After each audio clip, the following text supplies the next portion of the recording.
What's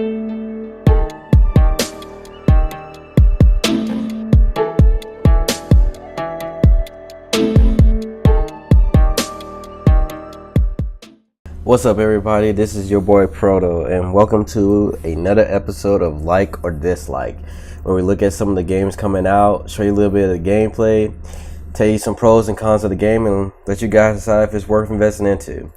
This is your boy Proto here. I have to apologize. It's been crazy where I am to even work on videos, but I still plan on keeping my word. And to keep up with that word, we're looking at Far Cry 5. Now, I gotta admit, I took a little bit longer to do this review on this game because I kind of got sidetracked and having fun with it. But let's just dive into the game. Now, if you haven't seen nothing on this game or anything on the trailers or anything, basically with this Far Cry, you are dealing with a cultist religious group in the United States. They basically taken over this whole little valley of small towns and are basically converting people over to their religion, and if you don't convert over to them, you're dead. And so you play this deputy that goes in with some other sheriffs to try to bring him in, and of course, you know, it doesn't go as planned and you get stranded in the area.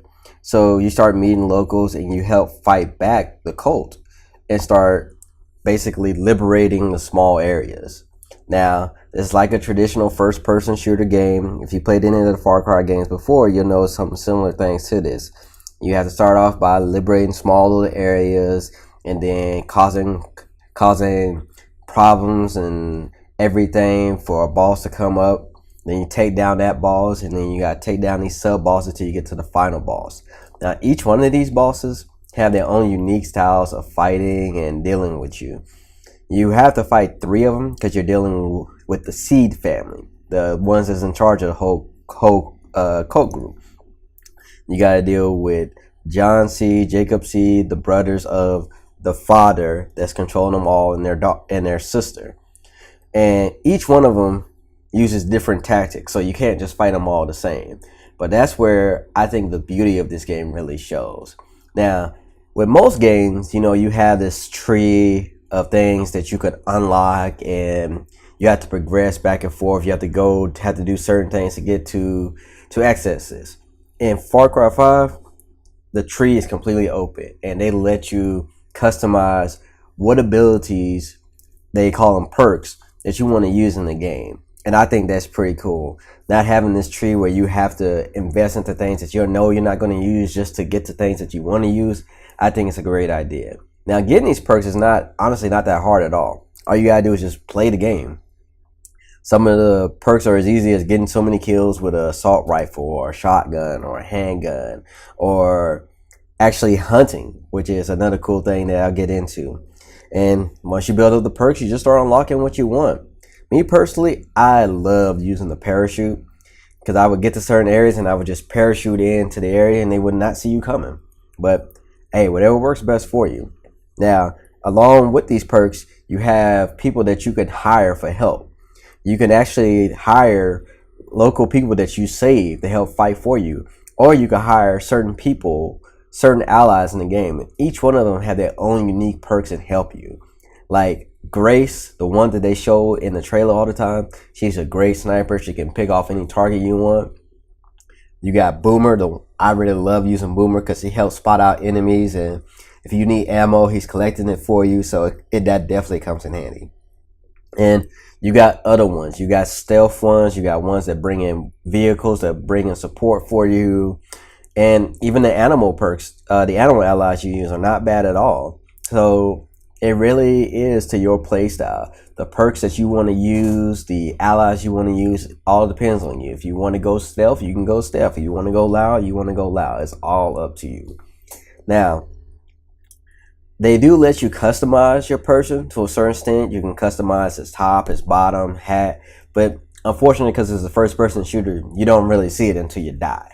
So it's kind of nice they did that, but it's kind of a waste of time. Because like I said, you really don't see the customization until you die. Or you get knocked down and you're waiting for an ally to pick you up. But it was a good thought for them to try that. Now, you can customize the weapons to a little bit, but it's not a deep customization. Is the simple things like putting on different scopes, silencers, doing color schemes and everything. It's pretty cool on that.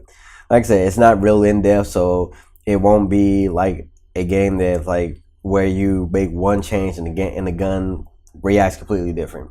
It's simple attachments for simple guns, and most of the guns, they're pretty much generic, all in the same class. Some hit harder than others, but once you find ones you like, you'll be pretty good. Once I got sniper rifles, I made good use of those, because getting to the hunting, you can actually hunt in Far Cry. You can hunt animals that you see, or you can actually do certain objectives where you're hunting for animals, which is pretty cool. And once you kill them, you can collect their fur to sell back for cash, collect meat so you can set out traps and stuff, which is pretty cool. And they also have a little fishing element where you can fish, trying to go after certain fish, you can sell the fish back. And you can actually make a ton of money using that to buy things you need. Now, I can tell you first off, you'll never have to worry about buying ammo.